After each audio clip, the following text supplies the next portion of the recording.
नमस्कार, कशिश न्यूज के YouTube channel में आपका स्वागत है। मैं हूं आपके साथ शमा सोहेल और आप देख रहे हैं गर्दा छाड़ के।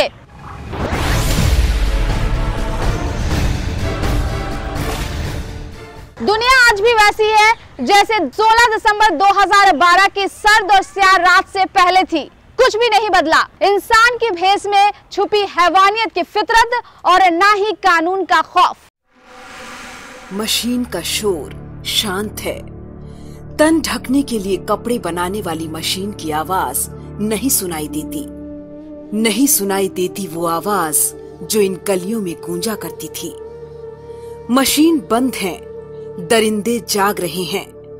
लोहे की मशीन की जुबान नहीं, वरना पूछती उन दरिंदों से कि जिन्होंने एक मासूम की जिंदगी सर्द रातों में न सिर्फ तबाह कर दी, बल्कि हैवानियत की सारी हदें पार कर जिस्म के टुकड़े कर दिए।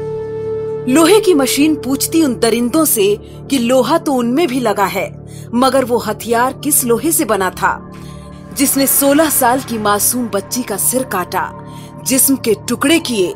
मशीन पूछती उन हैवानों से कि किस लोहे से हाथ उनका था बना, जो मासूम जिस्म पर खौलते तेजाब डालने में भी जरा सा भी नहीं कांपा। मशीन शांत है।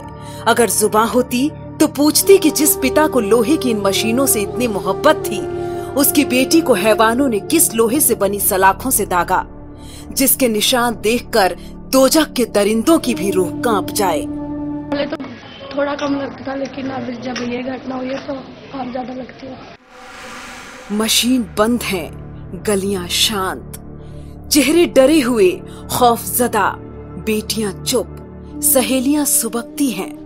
लोहे का दिल होता, जुबान होती तो पूछता उस संसद से जिसने दिल्ली की निर्भया के इंसाफ के लिए चंद घंटे में ही सबसे बड़ी सजा का कानून कायम कर दिया। मगर लोहे का दिल नहीं होता, जुबान नहीं होती तो पूछती कि क्या 16 दिसंबर की सर्द और स्याह रात के बाद नई सुबह का वादा करने वालों ने सिर्फ सियासी फायदा उठाया। लोहे की मशीनें उस समाज से पूछती कि वो कैंडल मार्च, वो नारेबाजी सब कुछ दिखावा था। लोहे की मशीन शांत है। इन्हीं मशीनों में एक मशीन पर वो बुनकर पिता काम करता था, जो अपनी बेटी के भविष्य के लिए बुन रहा था सुनहरे ख्वाब, एक अच्छी जिंदगी के तराने, एक ऐसा लिबास जिसे पहन जब वो दुल्हन बन घर से निकलती तो फक्र होता। मगर अब मशीन सोच रही है कि कैसे वो पिता अपनी बेटी के लिए कफन बुनेगा। पास के ही जगह में खेत में फेंका पाया गया, जिस कारण उसका छत बिछद लाशें देखने से ऐसा प्रतीत हो रहा था कि कोई साधारण व्यक्ति का ये नहीं किया हुआ। एक ऐसा लिबास जिसे पहन दुल्हन बन वो घर से निकलती तो फक्र होता। लेकिन आज मशीनें सोच रही है कि कैसे एक पिता अपनी बेटी के कफन बुनेगा। गया के पटवा टोली में लगी मशीन 28 दिसंबर की रात से ही खरखरा रही थी। अनहोनी की आशंका से डरी हुई थी, मगर 4 जनवरी को जैसे ही सुना कि बुनकर पिता की बेटी बिना रूह के मिली है, तो थरथरा कर बंद हो गई लोहे की मशीनें। अब मशीनें बंद और काम करने वालों की जुबान पर एक ही सवाल, ये कैसे हुआ, किसने किया? गया की पटवा टोली की 16 साल की निर्भया के साथ भेड़ियों ने जो किया सो किया। उसके बाद खाकी वालों ने भी इन मशीनों को खून के आंसू रुलाने में कोई कोताही नहीं बरती। इंसाफ के बजाय पिता को ही लोहे के सलाखों के पीछे भेज दिया।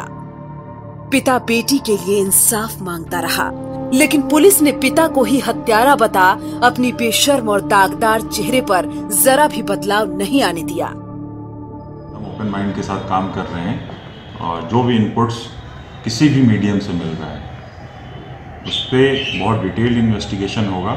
और हम लोग एश्योर करते हैं कि घटना का पूरा घटनाक्रम विद कंप्लीट एविडेंस, जो हर आदमी के लिए कन्विंसिंग होगा, वो हम सामने लाएंगे। मशीनें बंद हैं, गलियां शांत, सवाल कई हैं। अभी तक जो मिला है उसमें इंसाफ का रत्ती भी नहीं।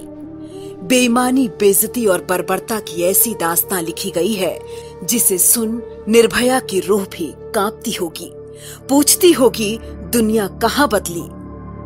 सब कुछ तो 16 दिसंबर की रात जैसा ही है। मशीनें बंद है, गलियां शांत, सवालें बहुत हैं, लेकिन अभी तक जो भी मिला है उसमें इंसाफ का रत्ती भर भी नहीं है।